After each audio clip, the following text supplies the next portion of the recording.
Hello and welcome to Building the Premier Accounting Firm. This is a podcast dedicated to helping individuals have a successful accounting, bookkeeping, and tax business. This show is dedicated to giving you tips and tricks, information that you need from the experts as to how you can better market, sell, price, provide quality services, train your staff, onboard your clients, and so much more. Each week we have guests on the show to actually help share their experiences and advice to help you, in fact, get paid what you're worth, offering quality accounting services. Now, I'm your host, Roger Connect, and for more than 20 plus years, I've been working with accounting professionals to help them both start and build their accounting businesses. Today, we have a guest, someone I'm excited to introduce. It's Tyler Otto. Tyler happens to, with his wife, Karen, own a business called Specialty Bookkeeping, where they have developed a winning formula for innovative, virtually based accounting and tax business. Now, his company leverages technology to simplify the client's financial process, creating greater visibility into their financials and driving profit. He has extensive experience in the finance side of the hotel and tourism industry, where he has also served as a corporate director of finance with Imprint Hospitality in 2020. Now, his primary focus includes database architecture, visual basic scripting, forecasting, budgeting, and data mining. Now, his recent activities include doing large financial system migrations for several companies spanning the hospitality to the construction industries. Now, Tyler has a passion for team development and promoting fun and collaborative cultures. He believes that a dedication to continuous improvement and learning is the backbone of any successful venture. Now, on a personal note, Tyler is a fanatic about making new relationships and collaborating with others on large projects. He lives in Salt Lake City, Utah with his wife, Karen, and 2 children. And when he's not geeking out on Visual Basic, he actually is working in his wood shop, doing a number of woodworking projects that I'm excited to discuss, or he's on his road bike, which I'm also going to ask about. So Tyler, welcome to the show. Thank you. I have never heard anyone talk so nicely about me before. Thank you, sir. Well, it's not bad when you write your own introduction, I would say. It does. I just haven't heard that back to me. Well, let's get into this. Obviously, you've got your own business. I'd love the listeners to just understand a little bit of your background. What got you into accounting? Yeah, I, coming out of school, knew I wanted to focus on helping business owners and helping a company grow. And there was an element to which I got into the accounting side simply because of the lifestyle. Most people don't think of accountants as the one having, the best quality of life, but it's a job that can be done anywhere, anytime, and it's very flexible. As Roger, I'm sure you're aware, it becomes more and more of an art the further you get into it. Yes. So we've gotten into this industry, and the more I learn, the more we get embedded in this community, the more we love it. Perfect. I love that. Now, obviously, you're doing this with your wife. Did you start the business together? Yeah, actually, she's the one that started it as a bookkeeping business about 4 years ago. And at the same time, I was with corporate finance for a 5-star luxury hotel brand. And in that time, we dreamed of taking this full time. Well, pandemic hits, and there's no better reason to get all your eggs out of the basket of hotels and take your own business full time. And the pandemic, I know it wasn't great for everyone, but that was our time to really jump off. And a lot of companies were looking to make changes on their own as well. So we kind of rode that storm perfectly. We timed it just right. So your wife starting the business, she's got the accounting background. You're working in the hotel hospitality industry. Why did she start the business? So funnily enough, she has a master's degree in biomedical engineering and wanted to make a shift. And bookkeeping seemed like something she wanted to learn. And given my background, I knew I could support her in any way. It comes back to the lifestyle. We wanted to start doing something and grow a business of our own that allowed us the lifestyle we wanted, work from where we want, when we want, how we want, and build our own machine. And bookkeeping and accounting just seemed like the logical choice given our interests and my resume. Well, there's a few things that I really love about you and your wife's situation. One, she didn't naturally have an accounting background, but chose to pursue this. It's a great career, and she saw the opportunity and she seized it, obviously, starting her business. You were in corporate America, and because of economic changes and how it was impacting your career, you chose to join her. You leveraged it, and I think there's just a great deal of similarities there to the listeners. I think a lot of people can relate to that. And more importantly, you went virtual with your business and you niched. And so we're going to talk about both of those elements in your business. The first thing I want to talk about, though, is what was the transition like for you going from working in kind of a corporate America type setting to all of a sudden you're running your business with your wife? How was that for you personally? Yeah, that was a trip. Making that change. I mean, ultimately, my wife, still is the primary owner of the business, so she just remained my boss, just from personal to professional. But beyond that, it was a real adjustment period going from large corporate structures to all of a sudden we can be nimble, we can adjust to what our clients need, and start implementing technologies that we thought would make us more efficient. As you know, those large companies, they don't pivot nearly as quickly as some of these smaller firms do. Mm-hmm. And so it's been fun being able to build our own path and really identify what our tech stack and what our offering is going to be to just set us apart. Good. And I mentioned earlier, you're a virtual business. Yes, sir. Explain what that means. Help the listeners understand that. Yeah, so virtual in the sense is we do all of our work remotely. A majority of our clients I have never met in person, but we get a lot of FaceTime, whether it be in recorded videos, Zoom, Teams meetings, time on the phone. We support them just like we were an in-house team member for them. But my team has never all been in one place at the same time. Mm-hmm. And I've never met majority of my clients face to face. It's all been virtual. And for it, I think we are better off because it allows us to be nimble, as I discussed before. So what are some of the things that you think that helps you do? And then are there any items that maybe the virtual nature of your business hurts you with the growth? As you're trying to grow your business, you always think about getting a qualified client, right? One that's going to be a good fit for you and you're going to be a good fit for them. And just by letting everyone know that we're a remote-based firm, it actually pre-qualifies us to find the right clients that we will be a good fit for and they'll be a good fit for us. So the ones that are going to be comfortable with working with new tech and tools, with using automations and systems to get the job done rather than what a lot of businesses are still doing and contact us about. They want to mail us a shoebox full of receipts at the end of the month, have us go through them and figure it out. And in today's world, there's no need for all of that. So it's closed us off from some clients that have been doing accounting and having their accounting services done an old traditional way, but it's really opened us up and helped us connect with the right clients. So what have you done, or what have you found effective to build relationships with your clients, both through the onboarding process, but more importantly, even in the client retention process? Yeah, I think that key word there is relationship, right? A lot of people think of the accounting firm as just, it's you talk to your accountants once a year, and beyond that, you don't really think about them. Maybe you check in when there's some issues, but what people want out of their bookkeeper, out of their accounting firm, they want that relationship. They want someone invested. And so part of that relationship, back to your question, is finding ways to get in front of them, to get them to feel like they know us. So we do pre-recorded financial reviews at the end of the month where they're seeing my face. They're listening to me talk.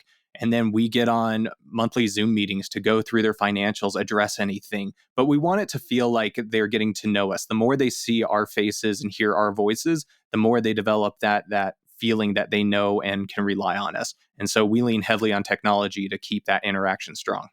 So there's two things that I love about what you just shared. One is you're not leaving it solely to the phone. Sometimes there's those interactions with the client where it's email, text, it's phone. You're definitely bringing in the visual. And I really like the fact that that visual is part of these recorded things that you're doing, whether it be Loom or Zoom. You're recording kind of a presentation of their financials, sending it to them. They can watch it when they want. But you're also having these regular meetings where you're physically seeing one another. And I think all those things build, as you described, that relationship that you're needing with the client. So I love what you just described there. That was wonderful. Let's look at your staff, though. You shared earlier that your staff have also never been in the same place at the same time. Are they also in Utah, however, or do you have them outside of the state as well? No, our team is built to be anywhere. The majority of us are in Utah. We're in Colorado. I had a contractor that was helping me from my past life that I knew through the hotel world, and she was in Minnesota.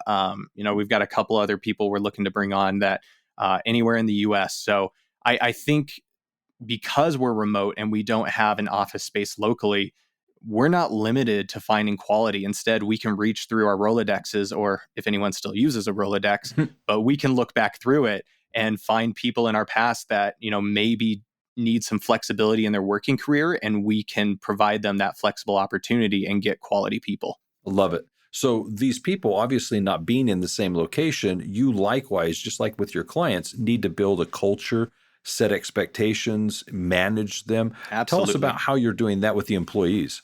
Yeah, it's again intentional. As we talked about with clients, making sure that they see and hear our voices. Well, I know Zoom fatigue's a thing, and you've got to find employees that are okay with being on video chats fairly often. Mm-hmm. In a good office place, you do have that ability to just sit down at someone's desk and shoot the topic of the day with them and just collaborate in spontaneity. That doesn't happen in a remote environment unless you're very intentional about it. So making sure that there is time set aside to get on Teams, Zoom, Google Meet, whatever you use, to be able to talk to the rest of your team is super important. And even if the conversation ends up going nowhere and they feel like it's a waste of time, you need that camaraderie, you need that connection, because otherwise it's too easy for everyone to feel like they're their own silo within the business. Very true. So there's a few questions I have here. One is, how often do you have scheduled meetings with everyone? Daily, there is always a lineup, and almost everyone's on video when we do that. So it's, talking through what's the priority of the day. It's, someone's coming with the goofy question of the day. One of them the other day is just, what's your ideal combination of tortilla, cheese, meat? Like, a lot of the dishes you get at a Mexican restaurant are just different combinations. And we had a large debate over whether it's tacos, nachos, burritos, and just those moments where someone brings that, you start developing that culture, that sense that, okay, we're here to have fun, we're here to work together. And so we daily have a stand-up just to triage the top items and, bring in a little bit of personality to the conversation. I love it. Part of my meeting agenda that I've used for years is assigning someone in the group for the meeting to come with a thought for the day, a joke for the day. It's finding ways that you can make sure everyone's involved so that they're not just kind of coming to the meeting, sitting there, and in some instances kind of zoning out. It's how do you engage them? How do you keep them interactive? And if they feel like they always have a way to get involved, they'll participate. And that's what you're looking for in those situations. Yep. Yeah. All right. So the next thing is you've got these standing meetings. Obviously, as things come up, you have the impromptu meetings. But how do you actually go about training them? You onboard the employees similar to like onboarding a client. Is there an onboarding process that you have to get them up to speed with your processes and such? Absolutely. This is really kind of our secret sauce. So I might be giving away the company here, but it's the same thing with our clients. We record their financial reviews and make it convenient for them to learn. Well, training is time intensive. And especially if you're finding time to sit one-on-one over a Zoom meeting with your employees as you train them, that takes a lot of time. So we are really big on making sure that our company norms, everything that they need to learn in the first 3 weeks, it's in a video series and they can go through it at their own pace. Obviously, there's expectations when they have it done, but then we know that every employee is getting consistent training with the same message and there's not any gaps, and they can go back and review it at any point. Because let's face it, when an employee starts, at some point during the process, they're going to be like, ooh, something from a while ago just clicked, but I need to refresh myself on that. Mm-hmm. It wasn't a one-on-one training where they're trying to look at their notes. Instead, they can go back and watch that video series. And then same thing with our clients. Every single task we've got in our task management system has a video of someone walking through how to do it. So if we need someone to jump in at a moment's notice and help on a task, they can go in and watch that video and get it done and be trained up on that task relatively quickly. So is there a platform like a learning management system that you use where they are able to access all that training information? Yeah, we've played around with so much, and I don't think I've really settled on what I'm happy with, but I think the training platform isn't important. We've played around with Podia, we've played around with Microsoft Stream, we've played around with ClickUp, but really, at the end of the day, I don't think there's like one prescription I would give to a firm out there saying, hey, you've got to use these tools, because let's face it, any tool you use in 3 years, there's going to be a better one on the market that you got to be ready to pivot to. Mm-hmm. And so it's really having good processes in place, not necessarily which popular system of the day you're using. So having said that, and I actually agree with you quite a bit, there's there's this evolution of there's a newer and better way within, like you said, 3 years. So we do need to be willing and able to pivot, but project management becomes very crucial to what you're doing, especially where the team is remote like they are. So do you right now have a project management system that you prefer? Yes, we, for our firm, use ClickUp. And ClickUp is built by a whole bunch of brainy engineers that really have built on every bell and whistle they can imagine, which is awesome for someone that's tech savvy. But it's also has so many bells and whistles that if you put all those bells and whistles on your bike, there's no room to actually write it and it becomes too cumbersome. So you have to be very intentional with tools like that. But I have several counterparts in this industry that have their own firms that I speak with regularly. Some are on Financial Sense, some are on Asana, some are using Twilio. Yep. They're all over the place. And really, as long as you've got a good structure and good accountability in place, I think any company can scale rather efficiently. Good. Now, how has your business changed from when your wife first started it to today? How's it different? Yeah, when my wife started it, as I said, she was coming from designing medical patents or medical devices and putting patents on them to bookkeeping. So she was definitely drinking from a fire hose. In that time, we had some clients, but it was definitely a side hustle company. Since I've taken it full time, we're now full service, fractional CFO for some of our clients. We are getting in there and helping them do some tax planning. It's really trying to be that full outsource accounting department, finance team for the hospitality industry. So that's obviously an evolution. You niched. How has niching into the hospitality industry helped your business? Yeah, that's a fantastic question. I honestly, at first, didn't think I wanted to niche. And then you bring on team members and you realize that you're training them in here's what you do for nonprofits, but that's different than what you do in construction, but that doesn't even apply to hotels. And then you've got to do this for lawyers. It becomes very hard to train your staff who, don't have master's degrees or decades plus in corporate finance. And so niching not only allows my team to onboard quicker and learn, but then they become experts in a specific field rather quick. And what that means is better service for our clients because everyone is speaking the same language and they're doing the same sort of accounting every day. They're abiding by the same principles. They're managing according to the same standards. So really, it makes it easier for us to grow, easier for my team to learn, and better for our clients in quality. Excellent. Now, because you've niched, I'm assuming that also helps on the marketing and sales, the new client acquisition side of things. How's it helped over there? Right? The marketing machine, that's what everyone's trying to build and figure out.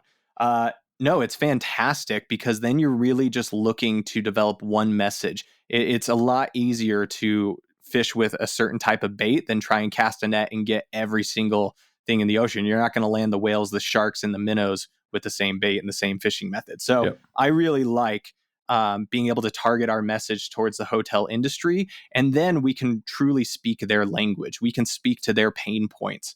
Yeah, it's also helped us develop a sales funnel that we can help tease out the people that we would be a good fit before they ever get on my calendar, just so that I'm not wasting their time and they're not wasting my time, because we really can go into the weeds on some of our pre-recorded information, our sales process, to help them self-select and really be efficient in their process of looking for accounting support.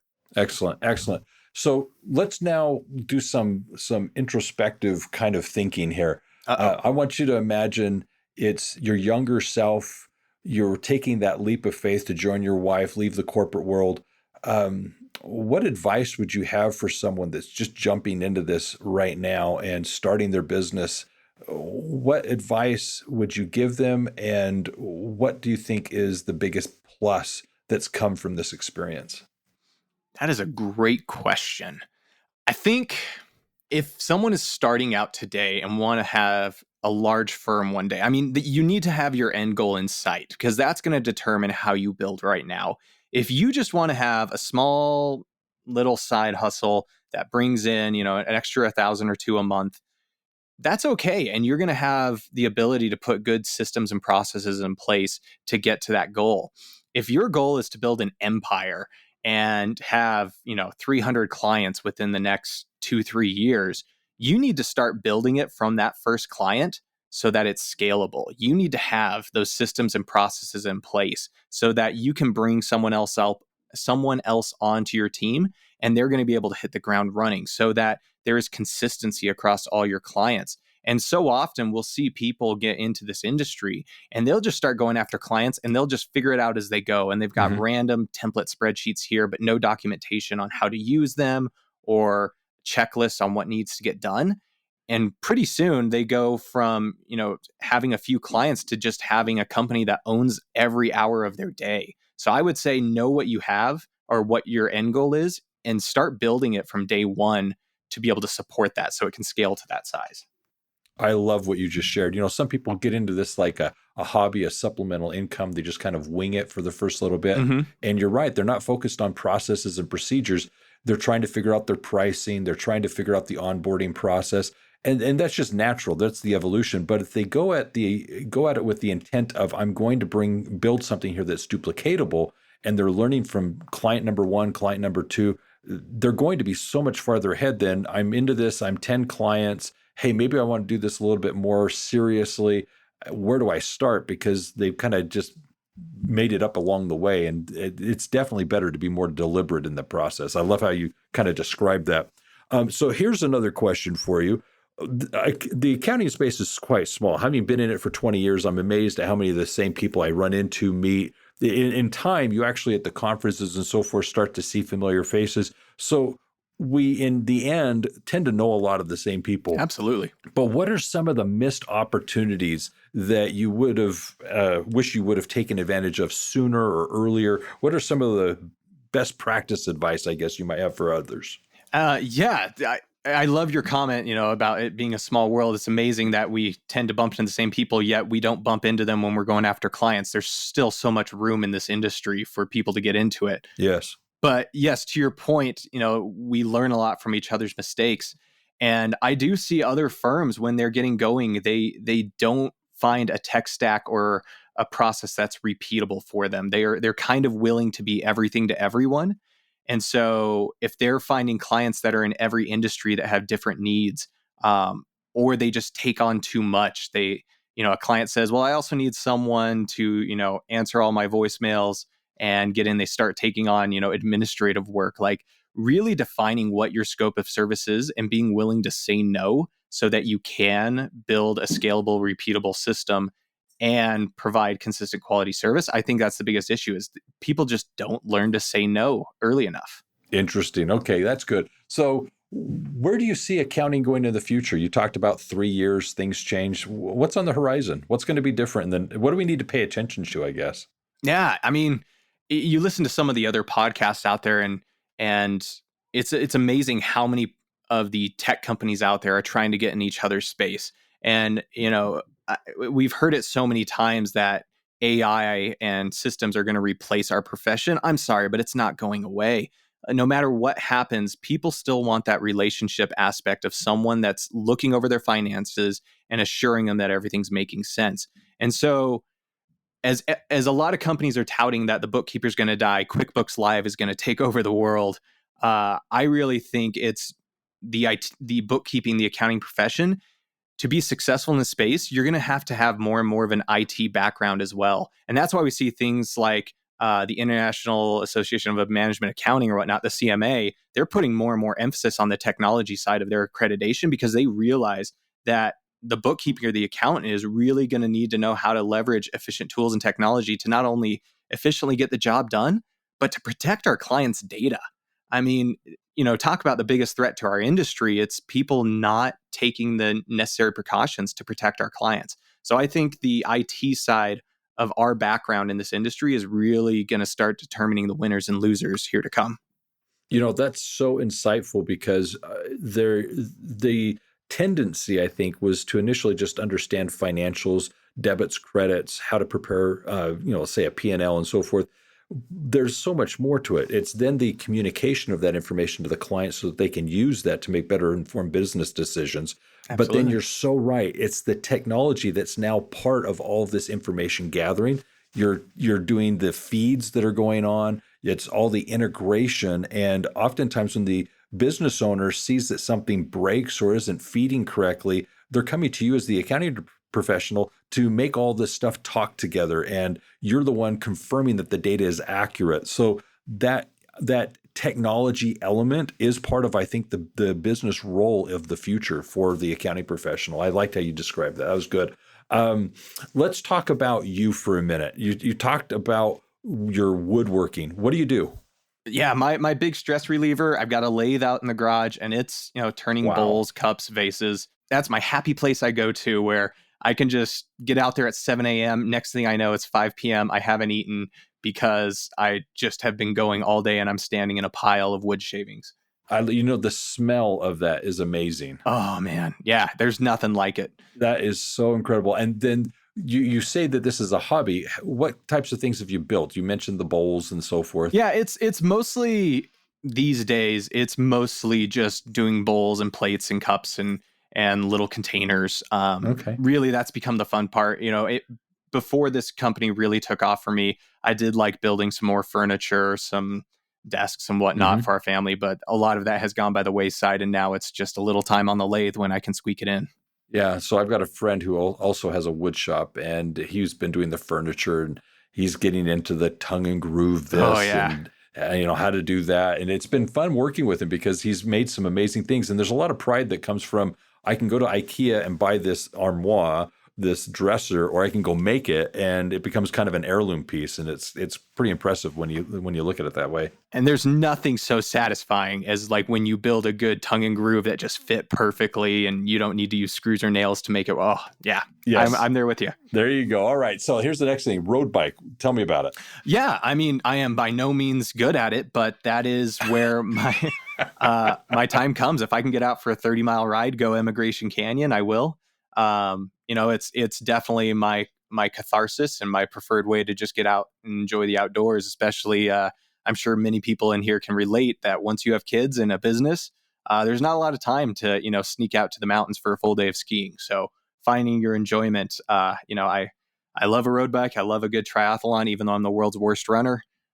So just try and find time to get out and enjoy the outdoors. All right. So when you say road bike, just to give us an idea, what do you have? Oh, it's a carbon fiber giant frame that's probably a decade old at this point. I am your typical penny pincher, where if it's not broken, I'm not upgrading yet. Oh, thank you. So the bike, 5 pounds, more or less?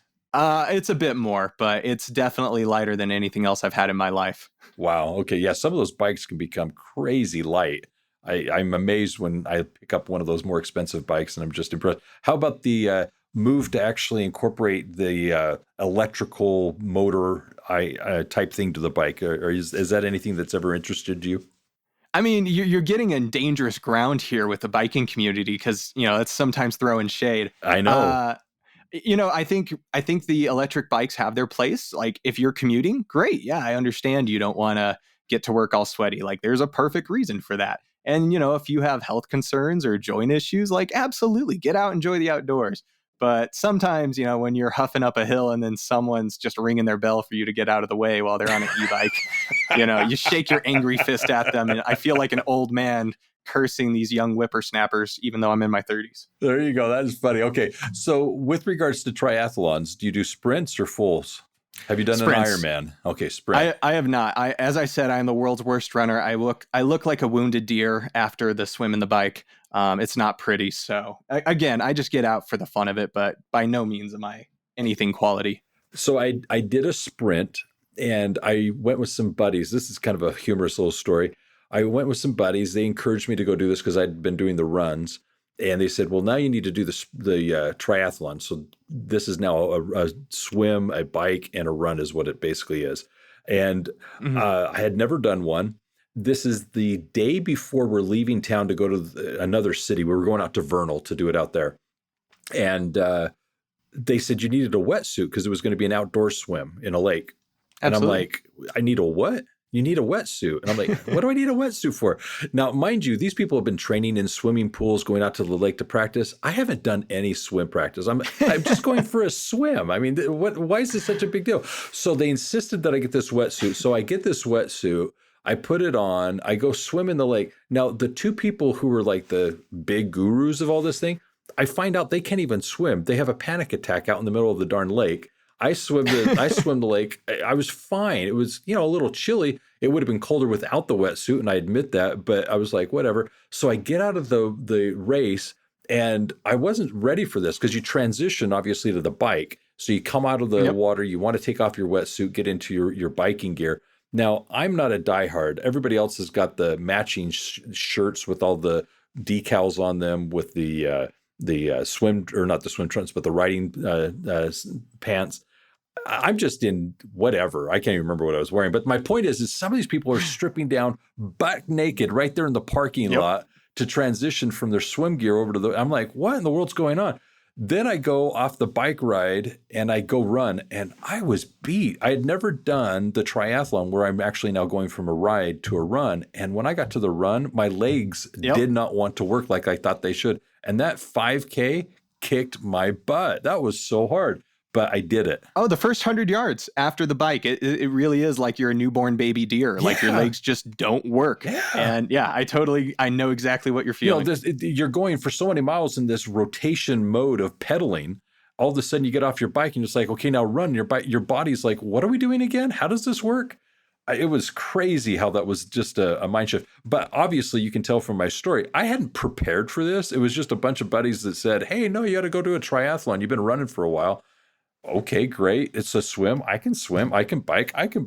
It was a little different than I expected, but I finished. It was fun. I'm glad I did it. Checked it off the bucket list. Absolutely. No, glad you did, sir.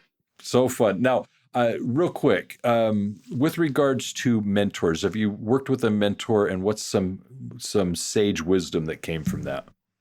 Oh, I'm actually working with my first business coach right now. And so I don't know if I have sage wisdom yet. Okay. From him. But as far as mentors, there's been two key people in my career back in the corporate world. And one of them, it really is the simplest thing, but he loved to point out to me that there's no such thing as an accounting emergency. Now, there's poor planning from our clients. There's them not thinking of anything and deciding they need something right away. But at the end of the day, like, unless someone lost large sums of money and actually, sent a wire out, there isn't anything that is an emergency. And so really having that in mind about your company, where a lot of us care so much about the success of our business, and we end up taking phone calls, emails late at night, like, everything's fixable. And so finding that time to disconnect from your business and treat it like a normal 9 to 5 so that you can have a good quality of life. I have to remind myself of that all the time. That's great advice. I just had the same conversation with a client of mine 2 days ago, and it was a discussion where, as business owners, one of the things that we at least need to quickly learn, if not understand, is your job is never done. And so at the end of the day, we're not in a position where we typically can say either the project's complete.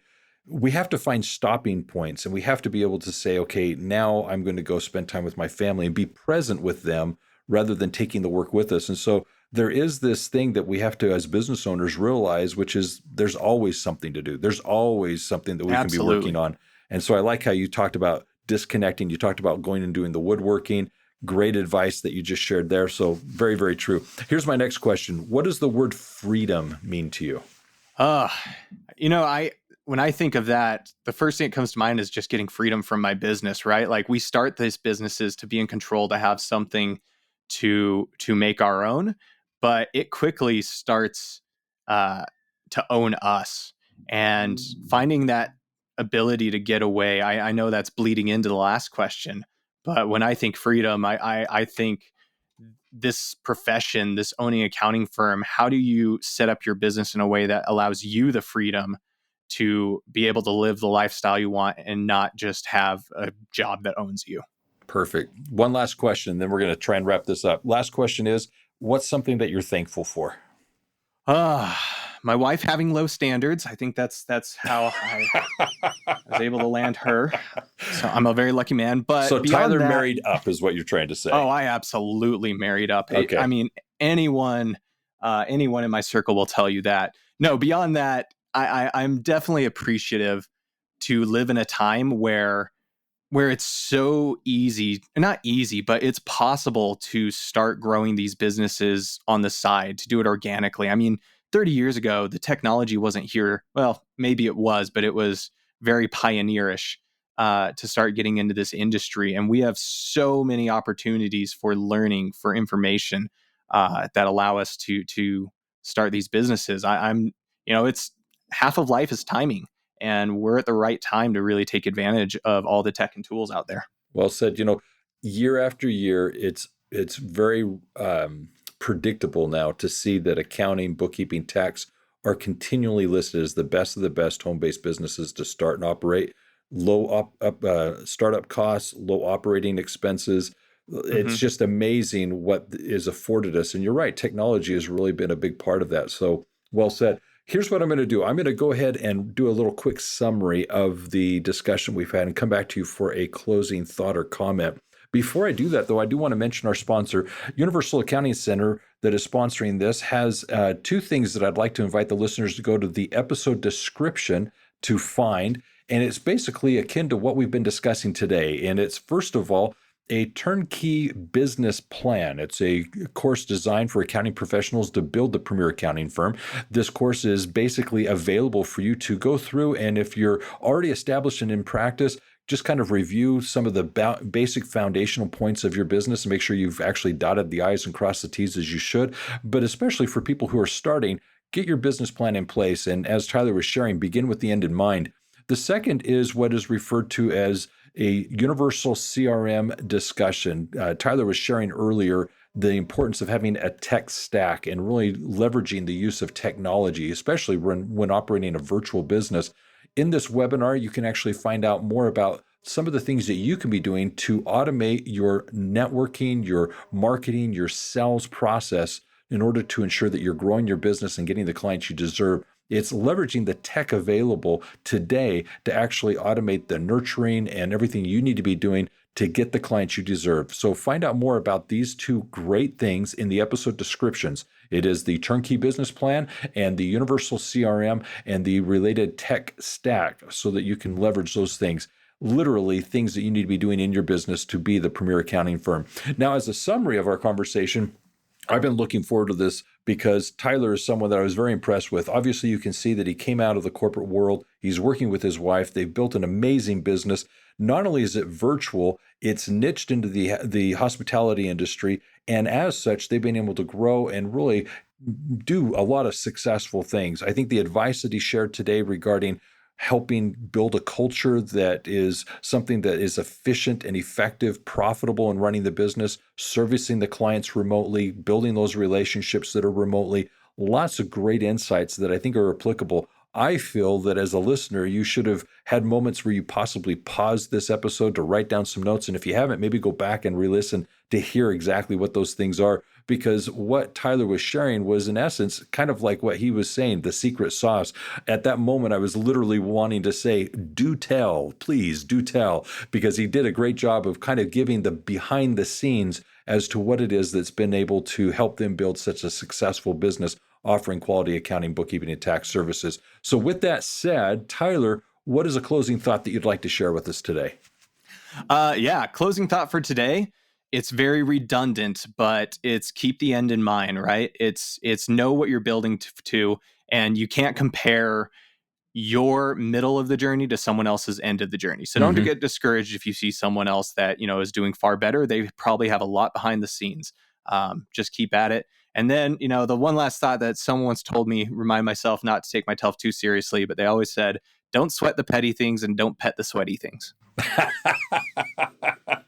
Unless you like slime. There you go. Yeah, there you go. I love it. So Tyler, excellent. Wonderful having you on the show today. I really appreciate it. So to wrap this up, let me just invite everyone for additional free information regarding starting your business, building your business. Check out the episode description. There's a good deal of information there that you can take and make useful in your business, but also realize that these episodes come out weekly where we interview the experts, get their sage advice as to what it is they're doing in their businesses to be successful. So definitely subscribe to the podcast and hear the other episodes that we have. This is meant to help you as you're building your business to become the premier accounting firm in your area. For more information on how you can apply these principles in your business, you can please visit us at universalaccountingschool.com or give us a phone call at 801-265-3777. And always remember this, if it's about accounting, It is universal. Take care and have a great day, and be safe out there.